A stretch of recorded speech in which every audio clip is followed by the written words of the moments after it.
guys, Jason here with the Magma Chamber, and today we are doing a response video of the Metal Tag 2021 thread. I first heard about this from Thralls of Metal. Necrotic Nick did a response video that he saw from Marty Worm, and then Marty Worm responded to another video, so it kind of goes back a ways. But basically what the Metal Tag is a series of questions. It's 20 questions just about different things metal related. So I thought I would do one myself to represent the Magma Chamber on this deal. So these are my choices and my opinions on things. I'm sure Michael would have his own responses to these things, but these are mine and do not necessarily represent Michael's views on some of these things. So let's see, question number one. Music spoiled by vocals. Well, let's see, vocals can be make or break for a lot of people when it comes to certain bands. My favorite band is Rush, as you see right here. A lot of people hate Geddy Lee's vocals, but it's an acquired taste, and a lot of bands have vocalists that are acquired taste.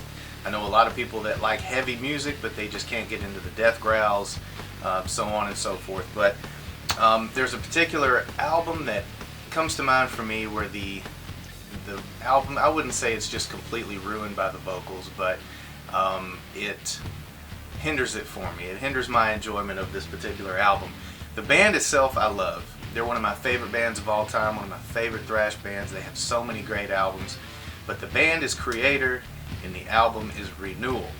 So Renewal itself musically is great. It was a little bit more industrial in style. I think they were kind of wanting to go in that direction, but Millie's vocals on it just don't jive with me very well. I don't know what it is. It's almost like he seemed tired on this record for me, and I don't know if it was just because he was trying to go for a more monotone mechanical style to match the industrial thing going on, but for me it just didn't work. I don't hate the album. I still try to listen to it from time to time, but there are a few moments where it's just a little cringeworthy. Some of it seems like he should have been like, ah! And then instead it's more like, ah! I don't know. It's my way of explaining it, but that answer for me would be Renewal from Creator. Question number two, an album you love that's let down by bad production. Okay, so I'm actually going to give two choices here. The first album that comes to mind for me, I know a lot of people would say Saint Anger with the snare sound, or And Justice for All with the bass being too low, blah blah blah. I'm going to go with Leave Scars from Dark Angel. The album itself is fantastic. It is so killer, but the production just sucks. It really does. And if there's any album that could use a remix, it would be Leave Scars. And I would love to see Gene and the guys come together and try to do a proper remix of it. It just seems like everything is just so washed together and in the same place that it's just hard to make anything out. Especially if you're driving down the road and you have all the road noise mixed in with it. You can't really tell what's going on, and even on a good set of headphones it just doesn't sound good at all. Everything is just together. Things need to be separated out, but it's like way demo quality and even worse than that, I would say. But a proper remix would be awesome, because I would love to hear that album in all its glory. While we're at it, let's remix Darkness Descends as well. I mean, it could use a makeover as well. So a great album by those guys. It's hindered by bad production. So maybe Gene will get it together one day and maybe do a remix of it. That would be really sweet. The other album that I kind of thought of on this was Fury and Flames by Hate Eternal. A fantastic record, so great, but there's so much bottom end that the guitars a lot of times get buried in the mix. I know Eric has said in interviews before that he was so excited to have a brand new drummer in, I believe it was Jade Simonetto, and he had Alex Webster from Cannibal Corpse playing bass on it. He was so excited to have this rhythm section that he brought them way up in the mix, and in turn his guitars were kind of put in the background. What you can hear of the guitars, some great riffs and stuff, but they just seem to get lost. And if there's anybody that could actually rebalance this thing and remix it, it's Eric. He's got all the tracks, I'm assuming.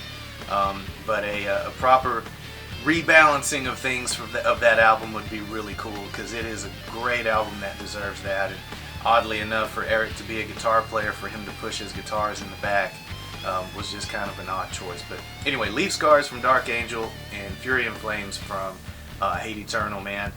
definitely upgrade. That would be sweet. All right. Question number 3. A band that suffers from a weak member. So here at the Magma Chamber, we try to keep things positive. We don't want to talk trash about anybody. It really have to be warranted. You know, some people are going to say Lars. I think Lars is fine for Metallica. I don't think Metallica would sound the same without Lars' style. I kind of thought about it, and the person that I came up with, and it's nothing against him, I think he's a fine drummer, but I think that once he quit and the drummers that came after him just really brought this band to another level, I'm going to go with Louis Clemente from Testament. Once again, Louis played on The Legacy, The New Order, Practice What You Preach, some great albums from Testament, classics. But if you consider that they later on got John Tempesta, they got Gene Hoglan, they got Paul Bostaph, I mean, those guys are on another level. And so as the band became heavier, they got these more technical drummers, faster, and so they were able to kind of keep up with them. So I think that the drumming on those albums, as the band got heavier, it was the upgrade that they needed. And in no way am I really trying to say that they were terrible with Louis or that he's a terrible drummer, but I just feel like that those guys, and Dave Lombardo, they did have him on an album as well. Those guys are just on a completely different level than Louis is. And so we love you, Louis, no disrespect, but that's who I'm going to go with. Let's see. Show an album that to you defines heavy. And basically this band in general, I'm going to go with Devourment. If I can get the reflection off of it. Devourment to me defines heavy. Yeah, I mean there's so many bands that can define heavy, but for me this band here just takes the brutality of Suffocation and Cannibal Corpse and just takes it that much further. They take their stuff, it's fast, it's technical, and then they break it down, and then they break it down again and again and again, and just when you think, okay, they can't get any slower than this, they break it down again, and just every time it gets so much heavier and heavier. And we won't even talk about the lyrical content, it's just completely sick, so it matches the music. But Devourment for me, I mean, and even though they're so brutal and so heavy, it's enjoyable. I love it. I love their grooves, I love their style, I just love the guttural sound of it. And there are a lot of bands that sound like that, but for just something about Devourment just takes it that much further for me. So also a Dallas band, Texas band, where the Magma Chamber is housed. So proud to have Devourment on this list that defines heavy.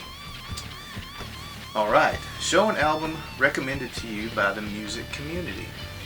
Well, I mentioned Thralls of Metal earlier, and Necrotic Nick and those guys. I found out about a lot of bands just by watching their channel. Maybe some underground bands that I wouldn't have known about if they hadn't reviewed them. So many to name, but the one that kind of popped to mind for me was the band Lick, the Swedish death metal band. They were in my top 20 last year. That was a fantastic record. When they reviewed that album, they were so excited about it, and just made me want to check it out. And so I did, and it was a fantastic album, and I'm a fan of Lick from now on. So thanks to the guys over at Thralls for that. Let's see, number 6, show an album that takes your musical taste in a different direction.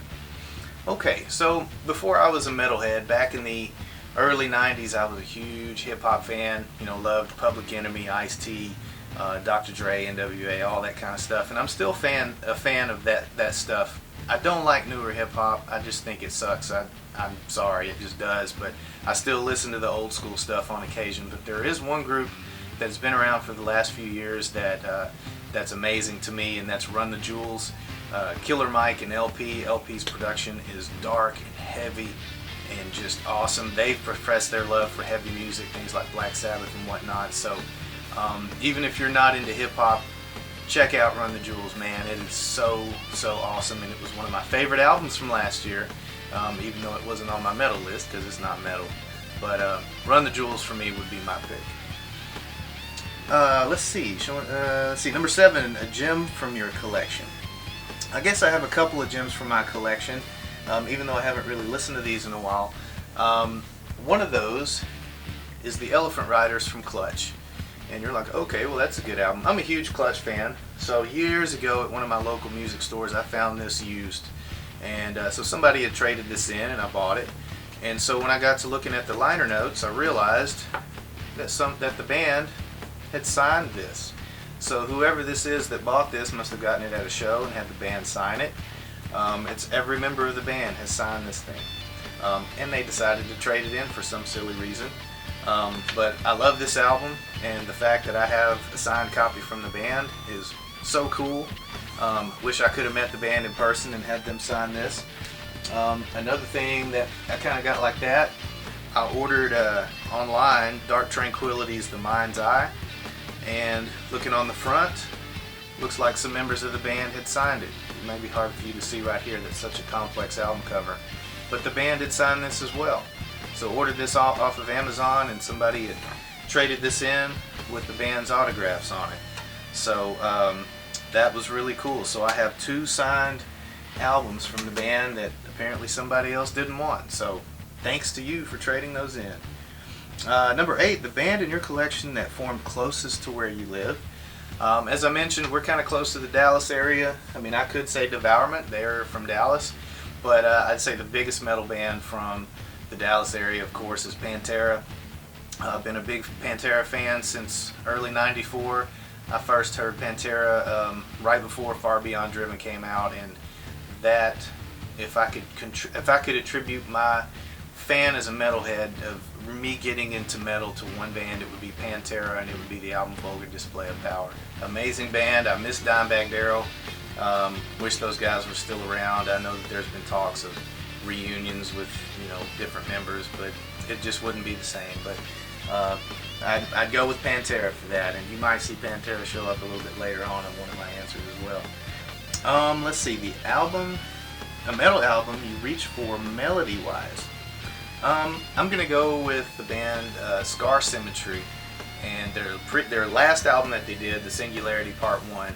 I love Scar Symmetry. I love all their albums. I'm waiting for Part 2 of The Singularity. Hopefully that'll come out soon. But their sense of melody and their choruses are so catchy and so sweet and sugary, but combined with this really heavy growl and brutality. They have 2 vocalists. You know, they'll both sing at the same time, or one will growl while the other sings, or the other one will sing while they both growl, or they both growl. I mean, it's just such a cool trade-off, and the melodies of the guitars and everything are so great. Love Scar Symmetry. Can't wait for the next album to come out. Let's see, but it's so melodic and heavy at the same time. It's just excellent.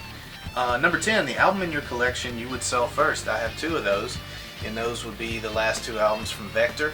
I don't think I have to go into too much why. I don't really listen to Vector anymore. I think musically they're an amazing band, but their frontman kind of ran into some issues with his girlfriend a few years ago. Did some things I don't really support. So yeah, I would just get rid of Vector, man. There are plenty of other bands that sound like them that I could get into without supporting that dude. So let's see, number 11. Which subgenre of metal would you delete from existence? Necrotic Nick mentioned kind of the whole Nazi black metal thing, the whole racist thing. I'm not down with that at all. You know, Burzum, never listen to them. Don't care to. I don't care how good people say they are. I will never support Burzum or any other band that supports that. I was a big Deathspell Omega fan. Loved their albums, and then found out that dude was kind of down with all that stuff as well. So deleted them out of my playlist. I just can't support it, man. You know. It's kind of amazing that, you know, we can listen to albums about murdering people all day long, but then with something like that, it's just something I don't support. So, bye. See ya. Let's see. Number 12, the band artist you would most like to see an album or reissue from in 2021. Well, so I mentioned Dark Angel before, and I know that Gene has been over the last few years writing material for a new Dark Angel record. So I would love to see a new album from those guys. Gene has said that the material they're writing is no holds barred. It's not mellowing out at all. If anything, it's heavier. So really looking forward to some new Dark Angel. Don't know if it'll be this year. Don't know what all Gene's been working on during quarantine, but hopefully a little bit of Dark Angel material. So we'll see from that. Number 13, which 80s metal act would you love to see a comeback album from? And as I thought about this, a lot of the bands that I like from the 80s are still around. Even if they broke up, they came back. So I couldn't really come up with an 80s band. But in recent weeks, I believe Vinny Appice from Heaven and Hell, Black Sabbath, Dio era, had mentioned that after Dio passed away that there was talks of Rob Halford actually picking up vocals for Heaven and Hell and then continuing on with that. And so that kind of got the old school metalheads sort of perked up, saying, whoa man, that would be awesome. And I think the same thing. I would love to see a band with Tony Iommi and Geezer and Vinny and Rob Halford on vocals, man. I think that would sound amazing. So hopefully they got the attention of the metal community and they said, hey, well, maybe we should put something together like this. And so that would be my pick, would maybe be Heaven and Hell Volume 2 with Rob Halford on vocals. That would be totally cool. Show an alternative variation of an album cover. Okay, so I mentioned Pantera before, and those of you might know this, some of you don't, but this is the original album cover, or this is the album cover we know from Far Beyond Driven. It's the blue with kind of the weird skull x-ray looking thing with the drill going down into it. This is actually the original album cover that the band came up with. Instead of the drill going down into the skull, it's going right at the old keister. So obviously the record label said, guys, we can't release this. So I remember in '94 going to see Pantera in Dallas at the what was then known as the Coca-Cola Starplex. They played with Prong and Sepultura. Awesome show. It was my first time seeing them, and that was one of the t-shirts that they had, was the original album cover with the butt with the drill going up into it. And in fact, if you go to their web store, their merchandise, they sell that same shirt, so you can get you an original Far Beyond Driven butt drill album cover t-shirt. But Far Beyond Driven in '94, when it was released, it debuted at #1 on the Billboard Top 200. Not the top rock, albums, not the alternative albums or whatever. It was the Top 200. That means they beat out every pop artist, R&B singer, whatever. They were #1. And I can only imagine what that would be like to have the original album cover say, hey guys, so this is the #1 album in the country right here, Far Beyond Driven. So very cool. Let's see, number 15, a band that for you defines metal. That band for me, there are so many bands that define metal. I mean, Amon Amarth comes to mind, but the band for me that I thought of was Judas Priest. Just everything about Priest, it's just metal. It's pure heavy metal. You think about their album covers, all the songs they did. Sure, they had some missteps along the way, but nothing that they couldn't recover from. Rob Halford is the metal god. They've had some lineup changes recently, but man, they've kept the spirit alive, and the fact that they're still around, kicking it and doing great albums, is just a testament to how pure and how great they are at what they do. So props to Judas Priest for defining metal after all these years. Show your most metallic album cover. So I'm going to stick with Priest on this. The first album the cover that came to mind for me was Painkiller by Judas Priest.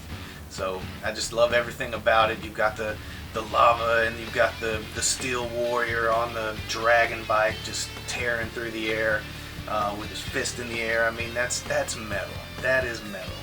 So, and another album I thought of was British Steel. I mean, it's a classic. I mean, you look at that album cover and you say, that's metal. So, Priest on both fronts, man. Painkiller and British Steel. Number 17, an album you disliked at first, now highly regard. So this is going to sound like a shock because this is actually one of my favorite albums now and favorite bands of all time. It's going to be The Sound of Perseverance from Death.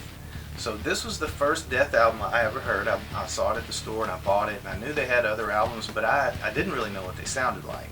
So when I bought the album, I was expecting it to be heavier and more brutal than it was. I was expecting it to be, a lot heavier and chunkier and really just, aggressive. And it was a little lighter than what I was expecting. I wasn't prepared for it. I didn't really have a point of reference as to where they came from and where they ended up. But after going back and listening to their older albums, and I have all their albums now, and you listen from Scream Bloody Gore, Leprosy to Spiritual Healing, and then that huge jump they made to Human, Individual Thought Patterns, Symbolic, and then the Sound of Perseverance, you see how they ended up where they are. Sound of Perseverance is a masterpiece, just like all of their albums are. So I didn't get it at first, but now I do, and I'm glad I do. An album that you liked at first, and then you've kind of just grown stale on. I'm going to go with Dream Theater, Distance Over Time. The first time I listened to it, I really liked it, plus I was disappointed in the album they did before it, so I was excited that they were kind of getting back into more of a metal style, a little bit more straightforward. So I really liked it at first, and then I listened to it a second time a few weeks later, and for some reason it just didn't land for me. It seemed a little boring. I tend to be like that with Dream Theater. Sometimes I'll hear it, I'm like, it's just kind of them going through the motions or something, and then other times I really like it. So I think I just need to give it another chance. Maybe third time's a charm, it'll come back to me. But that's one that kind of diminished for me the second time I listened to it. Let's see, number 19. A band that I think is way underrated. I'm going to go with the band Anubis Gate. Anubis Gate is a progressive metal band. They are from Denmark, I believe. Such an amazing band. Great vocals. Great singer. Great musicians. They have lots of peaks and valleys. It's not so heavy that it's just brutal.